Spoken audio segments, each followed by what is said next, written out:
नमस्कार। रेडियो खांची 90.4 एफएम हम सबका रेडियो।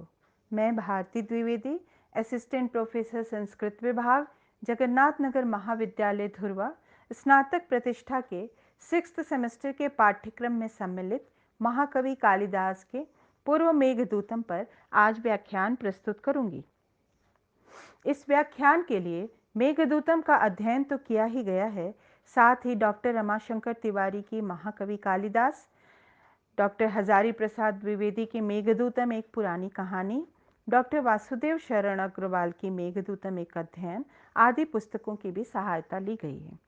आज के व्याख्यान में सर्वप्रथम कालिदास का संक्षिप्त परिचय देते हुए उनके काव्य ग्रंथों का नामशः उल्लेख करने के पश्चात मेघदूतम का सामान्य परिचय, विदेशी विद्वानों का इसके संबंध में विचार, दूत काव्यों की परंपरा, दूत काव्य की प्रथम कल्पना आदि विषयों के प्रतिपादन के पश्चात मुख्य विषय मेघदूतम के पूर्व भाग का सारांश प्रस्तुत किया गया है।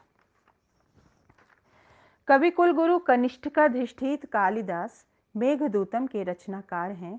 कालिदास की प्रशंसा में कहा गया है, पुरा कवि नाम गणना प्रसंगे कनिष्ठिकाधिष्ठित कालिदासः अद्यापि तत्तुल्य कवेरभावात् अनामिका सार्थवती बभूव।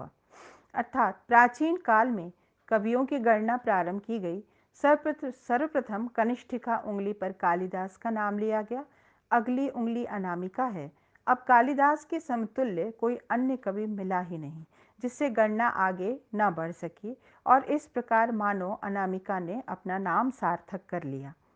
कालिदास की प्रशंसा में ऐसा कहा गया है। वास्तव में कालिदास संस्कृत वाङ्मय में वाल्मीकि व व्यास के बाद अद्वितीय प्रतिष्ठा प्राप्त नाम हैं। कालिदास रस की सरिता प्रवाहित करने वाले कवि हैं। वे भारतीय संस्कृति के चिरंतन आदर्शों को कांता सम्मित अभिव्यक्ति प्रदान करने वाले कवि हैं।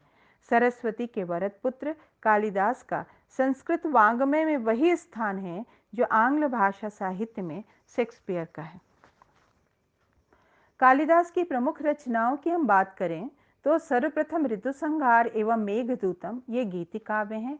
अभिज्ञान शाकुंतलम, विक्रमोर्वशीयम एवं मालविकाग्नि मित्रम उनके नाटक हैं। पुनः रघुवंशम व कुमार संभवम महाकाव्य हैं। इसके अतिरिक्त कुंतलेश्वर दौत्य एवं श्रृंगार तिलक को भी कुछ विद्वजन उनकी ही रचना मानते हैं और इसे प्रमाणित भी करते हैं, परंतु उनकी प्रथम 7 रचनाएं ही सर्वसम्मति से स्वीकार की गई हैं। इनमें मेघदूतम कालिदास की अत्यंत मोहक रचना है। इसमें विप्रलम श्रृंगार की रसधारा प्रवाहित हुई है। मेघदूतम गेय है, अर्थात गाया जा सकता है, और इसलिए यह गीति काव्य है। जीवन के एक छोटे से पक्ष को आधार बनाकर लिखी गई है, इसलिए खंड काव्य भी है। अतः इसे विप्रलम्भ मूलक खंडमय गीति काव्य कहा जा सकता है।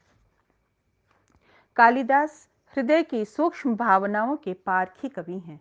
उन्होंने कोमल कांत पदावली, नवीन कल्पनाओं व अलंकारों के मंजुल प्रयोग द्वारा अपनी कविता का ऐसा सुंदर श्रृंगार किया है कि वह अलौकिक सुषमा से पूर्ण होकर दिव्यता की अनुभूति कराती है। उनकी ऐसी ही प्रतिभा से अभिभूत होकर जयदेव ने उन्हें कविता कामिनी का विलास कहा है। मेघदूतम का मूल वृत्त अत्यंत संक्षिप्त है। कर्तव्य भ्रष्ट यक्ष को कुबेर ने अपनी अलकापुरी से 1 वर्ष के लिए निर्वासित कर दिया है और निर्वासित यक्ष रामगिरी पर निवास कर रहा है। 8 मास बीत चुके हैं। तभी वर्षा काल में मेघ को देखकर वह अपनी प्रिया को याद कर रहा है और वियोग से कातर होकर मेघ द्वारा संदेश भेजता है। इतने ही स्वल्प वृत्त को लेकर कवि ने अपनी सौंदर्यशालिनी व प्रवाहमयी भाषा को मंदाक्रांता छंद से सजाकर विप्रलम्भ श्रृंगार की ऐसी धारा प्रवाहित की है कि आज तक रसिक जन इसमें आनंद निमग्न होते रहे हैं। इस काव्य के पूर्वार्ध में अर्थात पूर्व मेघदूतम में यक्ष ने रामगिरी से अलका तक के मार्ग का विशद वर्णन किया है तथा उत्तर मेघदूतम में अपनी प्रिया की विरहावस्था की कल्पना करते हुए अपना मर्मस्पर्शी संदेश दिया है। यह काव्य ऐसा हृदयग्राही बन पड़ा है कि विदेशी विद्वानों ने भी इसकी बहुशः प्रशंसा की है। सीए किन्सेट का कहना है कि यह किसी भी भाषा में सर्वाधिक विस्मयजनक प्रेम कविता है। प्रोफेसर विल्सन ने इसकी सरल किंतु परिमार्जित शैली की प्रशंसा की है। मैकडोनल इसमें उपलब्ध भावों की गहराई तथा प्रकृति के रमणीय चित्रों से चमत्कृत हैं। मोनफ्रेंच ने तो यहाँ तक कहा कि यूरोप में क्या, विश्व साहित्य में ऐसी कृति दूसरी नहीं है।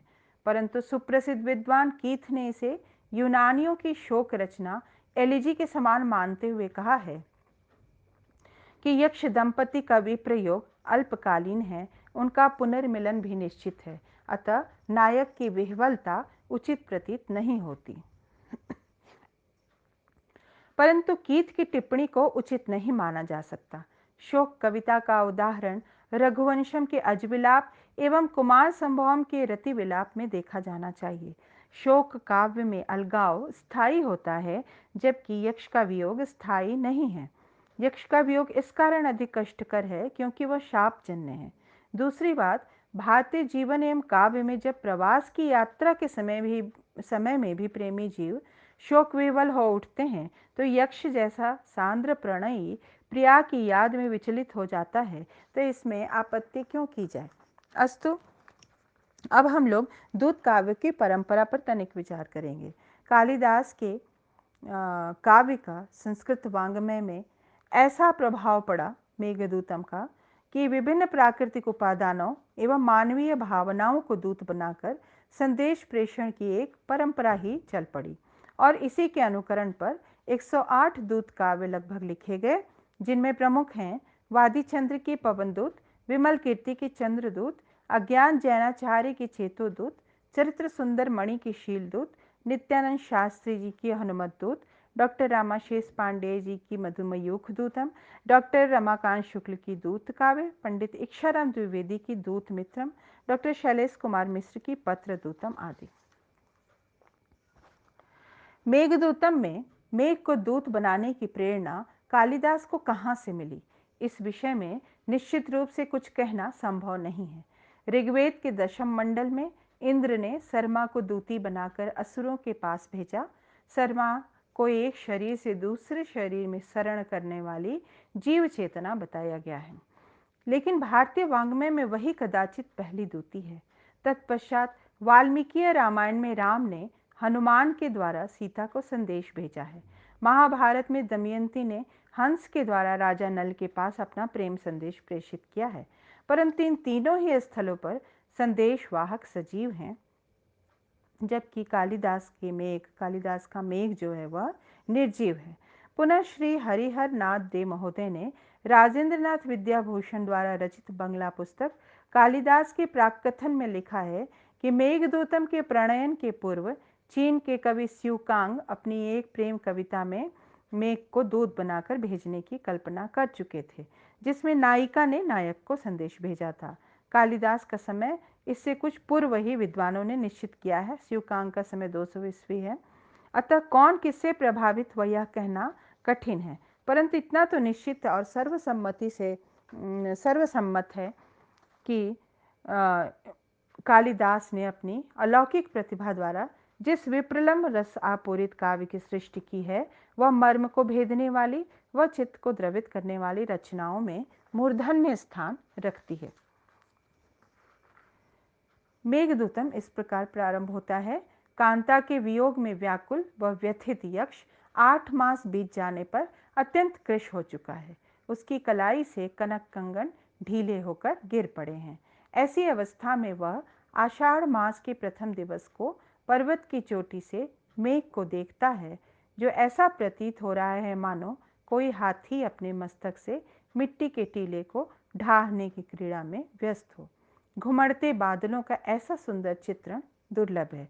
इसके श्रवण से घुमड़ते बादलों के समक्ष व्याकुल यक्ष का बिंब आंखों के समक्ष मूर्तिमान हो उठता है। इसी भाव को कालिदास के शब्दों में सुने, और चूंकि यह गेय है इसलिए गाकर ही सुनाती हूँ। कश्चित् कांता विरह गुरुणा स्वाधिकारात् प्रमत्तः शापेन स्तंगमित महिमा वर्षभोकेन भर्तुः यक्षस्य चक्रे जनकतनया स्नानपुण्योदकेषु स्निग्धछाया तरुषु वसतिं रामगिर्याश्रमेषु तस्मिन्नत्रौ कतिचित् अबला विप्रयुक्तसकामी नीत्वामासान् कनकवलया भ्रंशरिक्तप्रकोष्ठः आषाढस्य प्रथमदिवसे मेघमाश्लिष्टसानुं वप्रक्रीडा परिणतगज प्रेक्षणीयं ददर्श। इस प्रकार यक्ष मेघ के सम्मुख अवरुद्ध कंठ होकर खड़ा रहता है। जब इन बादलों को देखकर सुखीजनों की भी चित्तवृत्ति अस्थिर हो जाती है, तब उस अभागे की क्या दशा होगी जो अपनी प्रिया की कंठाश्लेष के लिए व्याकुल हो। मेघालोके भवति सुखिनो अपि अन्यथा वृत्ति चेत कंठश्लेष प्रणयिनी जने किं पुनर्दूरसंस्थे। यक्ष विरह के कारण चिंतनीय दशा में तो है ही, उसे अपनी प्रिया की भी चिंता पीड़ा दे रही है। पुष्प के समान कोमल हृदय वाली उसकी प्रिया जीवन कैसे धारण करती होगी। विरह से व्याकुल व द्रवित यक्ष मेघ को देखते ही कुटज के पुष्पों से उसकी आराधना करता है, उसका स्वागत करता है एवं कुशल मंगल पूछता है। मेघ कोई जीवित प्राणी नहीं है, परंतु यक्ष की मनोदशा ऐसी नहीं है कि वह जीव निर्जीव का भेद कर सके, और इसी कारण वह मेघ से ही प्रार्थना कर बैठता है। धूम ज्योतिः सलिलमरुतां सन्निपातः क्व मेघ सन्देशार्था क्व पटुकर्णैः प्राणिभिः प्रापणीया इत्युक्त्यात् परिगणयन् गुह्यकस्तं ययाचे कामार्ता हि प्रकृतिकृपणास् चेतना चेतनेषु। अति व्याकुल व विवश हृदय अचेतन में चेतनता का आश्रय न ढूंढे तो वह विक्षिप्त ही हो जाए। प्रिया के लिए व्याकुल यक्ष भी विवश है। विवशता की सीमा रेखा में विचलन पराकाष्ठा को प्राप्त हो जाती है। विचलित व्यक्ति को किसी आत्मीय की आवश्यकता होती है जो उसके दुख के प्रति संवेदनशील तो हो ही, उसे यह प्रतीति भी करा सके कि वह उसकी व्यथा को कम कर सकता है। यहाँ जल पूरित मेघ एवं अश्रु पूरित यक्ष का तादात्म्य सा हो गया है। संभवतः इसलिए यक्ष मेघ को भ्राता समझकर उसके द्वारा अपनी प्रिया के लिए संदेश भेजने का उपक्रम करता है। कालिदास ने चेतन व अचेतन की विभाजक रेखा मिटाने का श्रेय काम को दिया है। काम आर्ता ही प्रकृति कृपणास चेतना चेतनेसु। यक्ष मेघ को इंद्र का काम रूप प्रधान पुरुष ही मानता है। जानामि त्वाम प्रकृति पुरुषम काम रूपम मघोना, अर्थात कामार्थ हो वह मेघ के पास प्रार्थी बनकर गया है। मेघ पृथ्वी रूपी प्रकृति को उर्वर बनाने का सामर्थ्य भी रखता है, इस कारण वह प्रकृति पुरुष भी है। अतः कामार्त यक्ष ने मेघ के प्रकृति पुरुष रूप तथा काम रूप का स्मरण कर उससे प्रणय संदेश ले जाने की प्रार्थना की है।